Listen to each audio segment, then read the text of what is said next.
សួស្តីប្រិយមិត្តអ្នកសិក្សាទាំងអស់គ្នាថ្ងៃនេះខ្ញុំនឹងលើកអំពីទ្រឹស្តីទូទៅនៃនីតិឥឡូវខ្ញុំយល់ឃើញថាការសិក្សានីតិនេះគឺពិតជាមានសារៈសំខាន់ខ្លាំងណាស់ពីព្រោះថាយើងរស់នៅក្នុងសង្គមរស់នៅក្នុងសង្គមមនុស្សយើងត្រូវតែយល់ដឹងអំពីនីតិឬច្បាប់ឥឡូវយើងក៏បីស្វែងយល់អំពីសេចក្តីផ្ដើមនៃនីតិជាមុនសិនដើម្បីជាទុននិងបង្កលក្ខណៈងាយស្រួលក្នុងការសិក្សា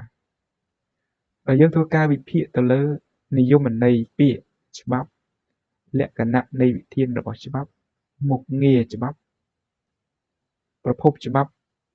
ប្រព័ន្ធច្បាប់ធំៗនិងប្រភេទនៃច្បាប់ទី1យើងនិយាយអំពីនិយមន័យពាក្យថាច្បាប់ជាទូទៅច្បាប់នេះត្រូវបានគេឲ្យនិយមន័យច្រើនយ៉ាងហើយបើយើងវិភាគទៅលើអត្ថន័យនៃពាក្យច្បាប់នេះវាមានលក្ខណៈសាមញ្ញនិងតាមលក្ខណៈនីតិសាស្ត្រលក្ខណៈសាមញ្ញលិខិតមួយច្បាប់បានន័យថាលិខិតនោះត្រូវបានគេតាក់តែងឡើងជាអត្ថបទដែលវាមានអត្ថន័យពេញបរិបូរណ៍បើទោះបីជាវាមានមួយសន្លឹកក្តីឬច្រើនសន្លឹកក្តីនេះគឺជាន័យសាមញ្ញហើយន័យច្បាប់មួយទៀតដែលបញ្ជាក់អំពីក្បួនវិន័យសម្រាប់រៀនបណ្ដៅមនុស្សឲ្យប្រព្រឹត្តល្អអំពើល្អនៅក្នុងសង្គមរស់នៅក៏ដូចជា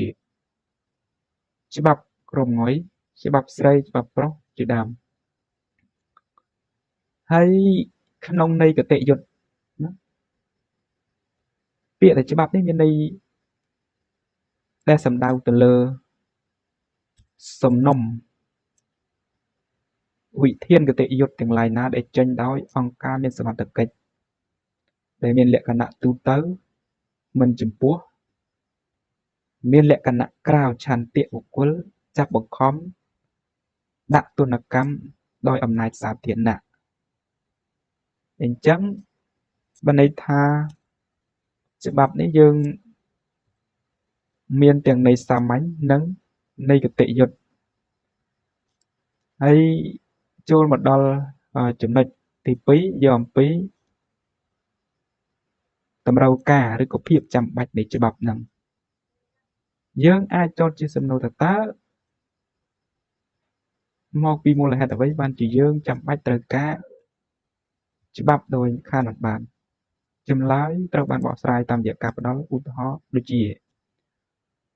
មនុស្សនៅក្នុងព្រៃតែម្នាក់ឯងគាត់មិនត្រូវការ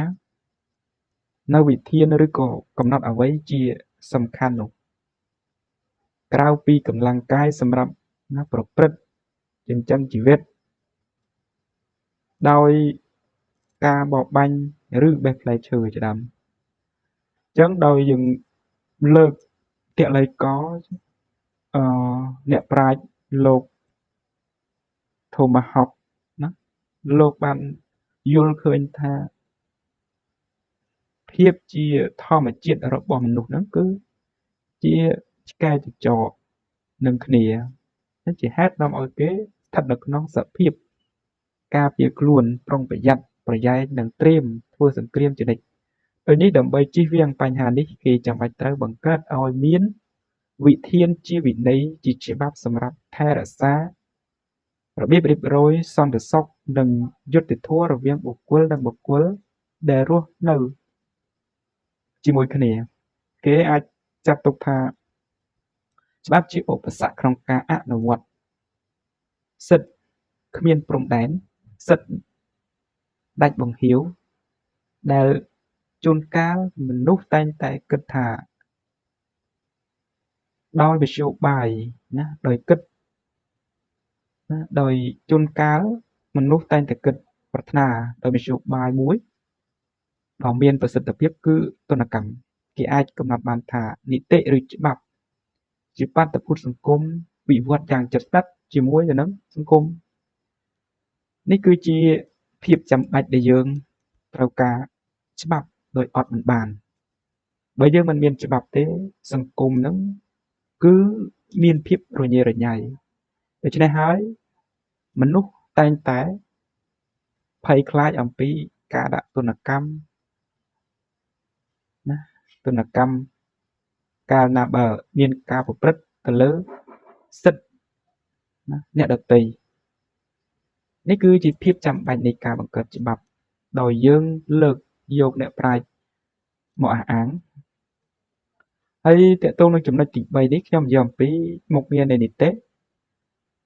ណានីតិនេះកើតឡើងពីឆន្ទៈរួមគ្នានៅក្នុងការរស់នៅសំដៅទៅរកភាពសុខសាន្តរួមជាមួយនឹងសិទ្ធិសេរីភាពជាហេតុធ្វើឲ្យមនុស្សដែលមានគំនិតផ្សេងពីគ្នាគោរពនៅឆន្ទៈរួមមួយនេះនីតិមានមុខងារធ្វើឲ្យមានរបៀបរៀបរយនៅក្នុងជីវភាពសង្គមនិងការតាក់ទងរវាងមនុស្សនិងមនុស្សនិងជាមធ្យោបាយដោះស្រាយទំនាស់នៅក្នុងសង្គមបណ្ដុំដោយមនុស្សច្រើនស្រទាប់ដែលមានបំណងនិងឆន្ទៈមិនដូចគ្នាណានីតិកំណត់ព្រំដែនអំណាចនិងអំពើនៃអ្នកដឹកនាំណារារាំងមិនឲ្យគេធ្វើតាមអំពើចិត្តក្នុងបំណងការពារអ្នកដែលត្រូវបានគេគ្រប់គ្រងជាពលរដ្ឋសូមអរគុណ